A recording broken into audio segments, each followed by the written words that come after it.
Assalamualaikum warahmatullahi wabarakatuh. Terima kasih atas kesempatannya. Nama saya adalah Muhammad Khairul Mukorobin, Angkatan 9 Kelompok 3, peserta Latsar Mahkamah Agung tahun 2022 di Balai Diklat Keagamaan Makassar. Saya akan mempresentasikan hasil resum 3 modul, yaitu modul harmoni, adaptif, dan juga loyal. Kita mulai ke slide pertama, modul harmoni. Pengertiannya yaitu dalam bahasa Yunani artinya harmonia, artinya terikat secara serasi atau sesuai. Ya, sehingga faktor-faktor tersebut baik dari berbagai bidang dapat menghasilkan suatu kesatuan yang luhur. Kemudian perilaku ASN berkaitan dengan harmoni, penerapan sikap berperilaku yang menunjukkan ciri-ciri sikap harmonis tidak hanya dalam lingkup kerja, melainkan juga berlaku bagi stakeholders eksternal. Sikap perilaku ini bisa ditujukan dengan 3 hal. Yang pertama toleransi, empati, serta keterbukaan terhadap perbedaan. Kemudian PNS sebagai ASN diharapkan bekerja baik di tempat bekerja, juga menjadi role model bagi lingkungan masyarakat di sekitar di mana ASN itu bekerja. Dengan menegakkan nilai etika, maka suasana harmonis dapat terwujud di lingkungan tempat bekerja dan lingkungan masyarakat di mana ASN itu berada. Kemudian peran ASN dalam mewujudkan suasana harmoni harus memiliki pengetahuan tentang historisitas atau kesejarahan Indonesia. Sejak awal Indonesia berdiri, termasuk berbagai macam gerakan-gerakan separatis dan berbagai potensi yang menimbulkan perpecahan dan menjadi ancaman bagi persatuan bangsa. Nah, peran ASN dalam kehidupan berbangsa dan menciptakan budaya harmoni dalam pelaksanaan tugas adalah sebagai berikut. Posisi sebagai aparatur negara harus bersikap netral dan adil, mengayomi kepentingan kelompok-kelompok minoritas, kemudian memiliki sikap toleran atas perbedaan, kemudian harus memiliki suka menolong, dan juga menjadi figur serta teladan di lingkungan masyarakatnya. Kemudian kita lanjut ke modul yang kedua, yaitu modul adaptif. Pengertiannya adalah karakteristik alami yang dimiliki makhluk hidup untuk bertahan hidup dan menghadapi segala perubahan lingkungan atau ancaman yang muncul.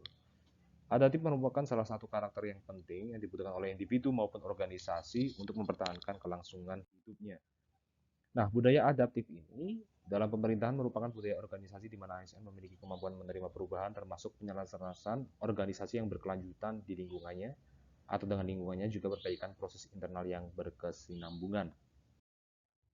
Dan ciri-ciri penerapan budaya adaptif dalam lembaga pemerintahan. Pertama, dapat mengantisipasi dan beradaptasi dengan perubahan lingkungan, mendorong jiwa kewirausahaan, memanfaatkan peluang-peluang yang berubah, memperhatikan kepentingan-kepentingan yang diperlukan, kemudian berkaitan juga dengan kinerja instansi. Nah, ini ada beberapa organisasi adaptif terkait dengan perubahan ya. Pertama, terkait dengan perubahan lingkungan, perkembangan informasi dan teknologi, reformasi birokrasi, dan juga inovasi. Konsep dan strategi budaya adaptif yang pertama adalah landscape, erat hubungannya dengan kemampuan untuk berubah dan terus berupaya antisipatif atau pencegahan. Kemudian learning, tidak hanya sekedar mendorong setiap individu untuk belajar, namun juga men-share-nya atau membaginya ke individu yang lain. Kemudian leadership, memerlukan visi dan skill non-tradisional. Di sini juga dibutuhkan jiwa kepemimpinan, tidak hanya sebagai petunjuk arah, namun membimbing menuju keberhasilan. Baik, kita langsung ke modul terakhir, yaitu modul loyal, kode etik dan kode perilaku ASN untuk menunjukkan martabat dan kehormatan ASN. Diwujudkan dengan panduan perilakunya, yaitu melaksanakan tugas sesuai ketentuan peraturan perundang-undangan, melaksanakan tugas sesuai perintah atasan atau pejabat berwenang, kemudian menggunakan kekayaan barang milik negara secara bertanggung jawab, efektif, dan juga efisien.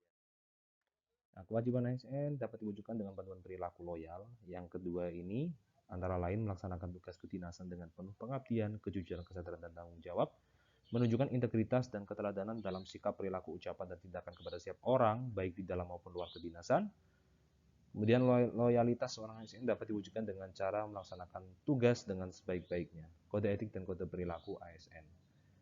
Nah, dirumuskan atau bertujuan untuk meningkatkan produktivitas kerja ASN, menjaga martabat dan kehormatan ASN, menjaga wibawa pemerintah, serta meningkatkan kualitas pelayanan publik.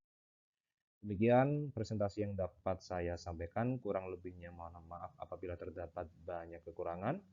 Wassalamualaikum warahmatullahi wabarakatuh.